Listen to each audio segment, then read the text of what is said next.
Hi guys, welcome back to the OCD Recovery channel. I am Momin and I am here to do a really great video today. Nothing going on with my hair this time. No hair problems like I've had in the past few videos, but I'm glad about that. Anyway, before moving forward, please subscribe to our channel. Please like this video. Please give us your feedback. I mean, I always say this. We always really like to interact with you guys. And also, I mean, the likes and the subscription also helps us with the algorithm. I mean, yeah, we need the support. We need your support. We're here. We're a community together, so we're going to uplift each other. And yeah, and if you like this content, like share this with other people you think might benefit from it. The video I want to do today is to do with the recent post that I wrote for the OCD recovery Instagram page, and it's to do with like four different kinds of compulsions that we do, which are essentially mental compulsions of analysis that we get into. And I mean, we are people with obsessive forms of thinking, so obviously we get into, like, we really like to dissect things. We really like to go into the details and try to get into all analysis and try to see, okay, what's hidden here, what's the argument over here, what questions come up, what feelings come up, and like these are all these different kinds of traps that we fall into, I would say. The four different kinds are, and I mean, they are very. Sorry, I was in the middle of my thought, and then I had another thought, so I cut my own sentence, and then I went back to it, so something random came out of my mouth. But what I was just about to say before I get into all four types is also these are very subtle compulsions, because especially with mental compulsions, I think they become so habitual that we often don't notice them because they're just automatically happening in our head, and we don't even realize we're compulsively doing it because we just think, oh, we're just thinking about it, we're just trying to figure it out, we're just curious, we're just wondering. So that's why we keep going on and on about it. But I mean, so yeah, it's very subtle, it happens in the background and we don't even realize it. So the first type is analyzing our thoughts, which is like we are always trying to find out the true meaning behind our thoughts, because we are always dreading what our worst fears mean and whether they will come true or not. And we're trying to gauge that, okay, is the thought present there, is it not present there, am I thinking frequently about it, am I thinking less about it? If I'm thinking frequently about it, does that mean that it's real then? And it's just like constantly trying to measure or trying to detect which thought is there and which thought is not there, because ultimately, like, what we are trying to gain is certainty. I'm also reading from what I wrote a little bit as well, so that I remember what I had. So yeah, ultimately we just want to like guarantee that nothing will happen. We want to gain that kind of certainty. We want to know what our future um has in store for us. What's the next minute going to look like? Is there the worst catastrophe ever in the next 5 minutes about to come my way? And obviously, I mean, there is no answer that satisfies us, because there's nothing that can give us that kind of long term certainty that will absolutely take us out of this cycle of distress. Um, and we're doing it all day long because we think that the danger is going to be present and it's going to come our way in the next moment. The second one is analyzing our feelings, and this is where we try to, you know, whether it's going over events in our past or events that are about to happen in our life. We try to just figure out, okay, what feelings are present in my body, in what part of my body am I feeling which emotion. Am I feeling happiness? Is my heart feeling good when I think about this? Are my temples feeling tense when I think about this? Are my arms shivering? Are my legs feeling shaky? I mean, we just analyze analyze our emotions that way in relation to our body as well. And we try to see, okay, what fibers make up our emotional makeup. Where's the anger, where's the bitterness, where is the sadness, where's the happiness, how can I cling on to the happiness. And especially I did this a lot with my feelings because I wanted to like sniff out even like the slightest presence of any negative emotions. So because I thought, oh my god, if I don't address my negative emotions immediately, they will snowball into something bigger and more sinister, and they will consume my entire life, and maybe I will have this really bad outburst of anger one day, and I will just be emotionally miserable all the time. So yeah, so the answer that we are often like trying to just constantly find is also the answer that we don't want to know, because for example, with feelings, it can also be, okay, do I actually hate my partner or do I not love my partner? And we're trying to gain that certainty, but we're also completely terrified of that answer as well. So we're always like on edge, and we just want that kind of, like I said, this lifetime of guarantee that, okay, no bad emotions exist, no bad feelings exist, nothing bad is going to emotionally take over me. There's also nothing bad that will influence my relationship or any of those things. So that's where the analysis of feelings come in. And also, like, okay, do I feel good about this thought? Does that mean, oh my god, do I like my thought? Do I want it to happen? Am I going to make it happen? So it's just like this entire cycle of constant dread of attaching meaning and attaching predictions and premonitions to these feelings and these thoughts and connecting them constantly. And then the third thing comes into play, which is analyzing our sensations, because we're constantly trying to scan our body and trying to see, okay, like, and it's often connected to health OCD as well. Okay, so if I feel pain in my temples, does that mean I am developing some kind of brain tumor? If my eyes are scratchy, does that mean I'm going to go blind the next day?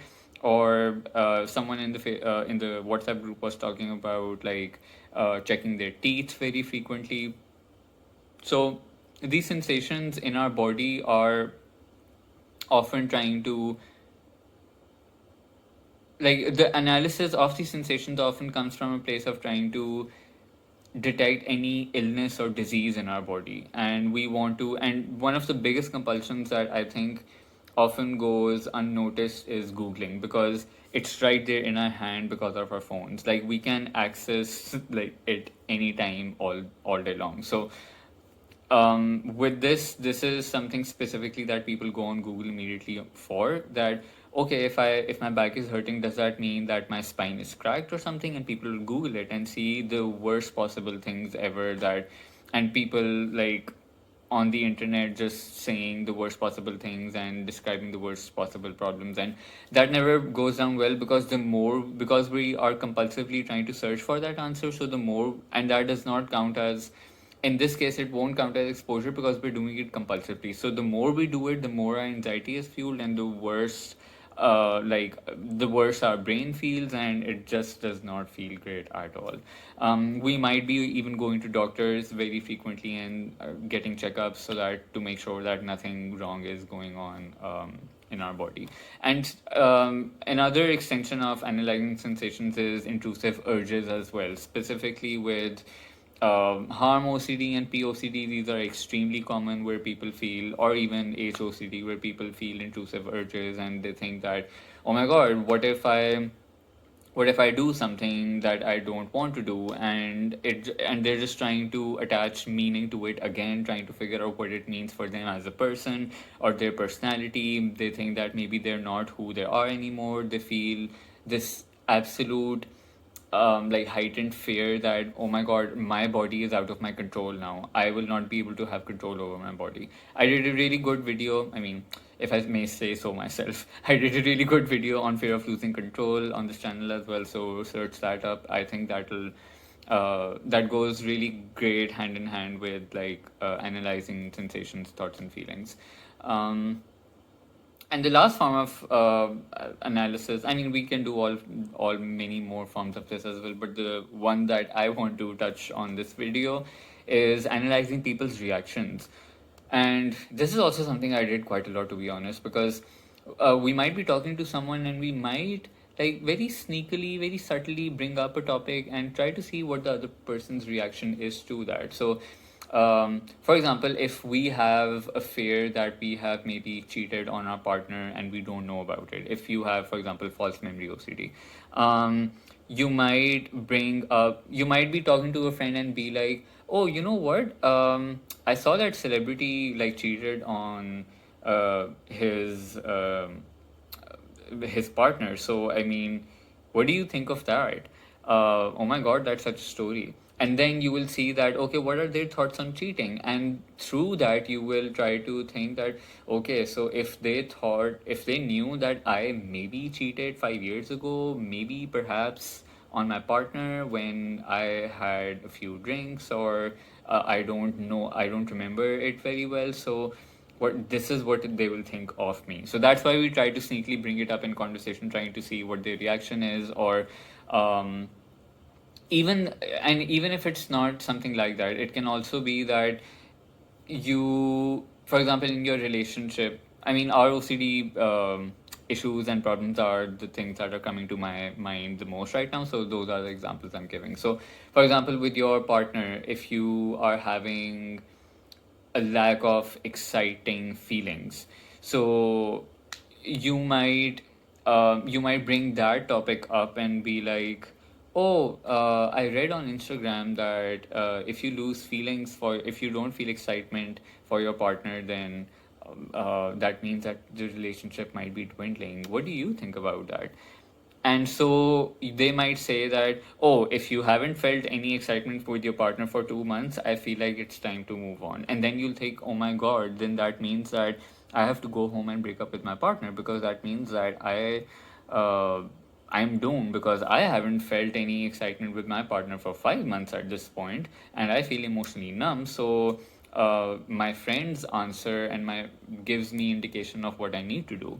So we might get their opinion on something very indirectly, very discreetly, without even at times without even realizing. Because, for example, celebrity gossip is something that people do every day, all day long. So you might think, oh, I mean, I'm just doing a regular thing with my friends that all everybody else does, but you are actually in and at the back of your mind, you're also that conversation is also helping you get that kind of compulsive answer and certainty over your regarding your worst fears in that manner. So you have to be like watch out for yourself and just like not bring up certain topics, because you know that they might act as um, indirect forms of indirect forms of compulsions that way.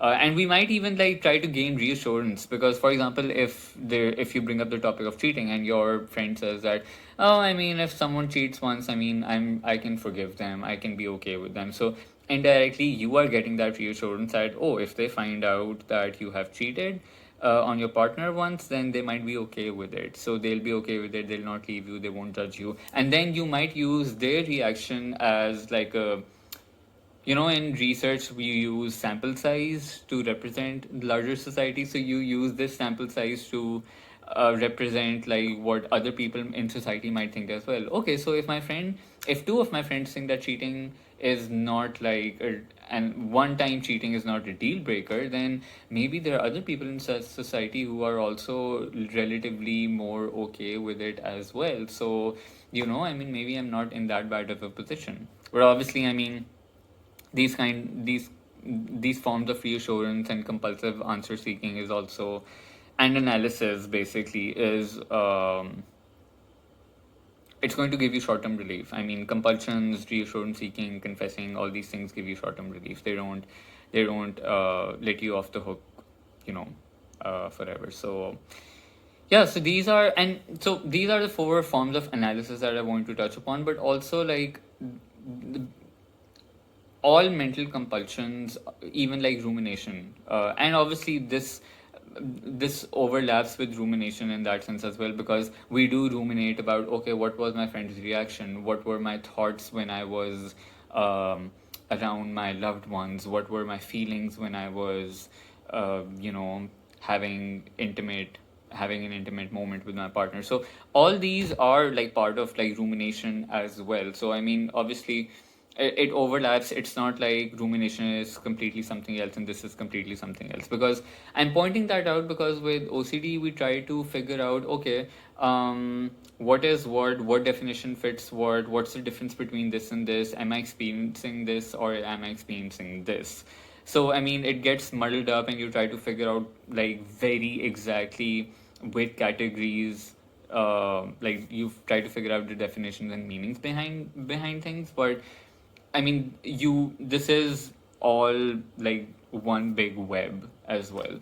Um, because if you're analyzing someone's reactions to a certain topic, that means you might be analyzing your feelings about your partner, and then therefore you might be analyzing the intrusive urges you might have in your body and the intrusive thoughts you have related to like another loved one or something. So it's all very interconnected, and then you ruminate about it. But what if? But what if? But what if? But what if? And it goes on and on and on. So, and so these mental compulsions are driven by fear ultimately. This chronic fear that you have.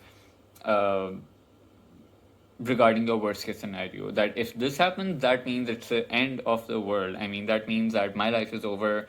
I don't have anything worth living for. I don't have anything good in my life. I'll be miserable for the rest of my life. I won't be happy, and that's it. So when and bringing that fear down is done through obviously doing exposures, disputing your fears, embracing uncertainty, and all these other tools that we talk about on this channel. But yeah, I just wanted to highlight these very subtle forms of compulsion, because we might think, oh, we're just like being normal, we're just being ourselves, you know, there's no big deal in this. But I mean, it's really a trap that you are in, and it's so, again, it's so habitual, it's so routine at this point, because we've been doing this for so many years that we don't even realize we're doing it. So be more wary of it, be more aware of it, stop it. And my fingers are, oh, I just realized my fingers are red because I was having these spicy chips. So those red flaming Cheetos, I was having those, so my fingers are still red from those. Might be a trigger for harm OCD people or contamination OCD people. Oh, there was blood on his fingers. So there you go. Anyway, so I hope you enjoyed this video. If you have any thoughts on this, please let me know. And I will be back on this channel with another video very soon. So I don't know what this was. Okay, bye.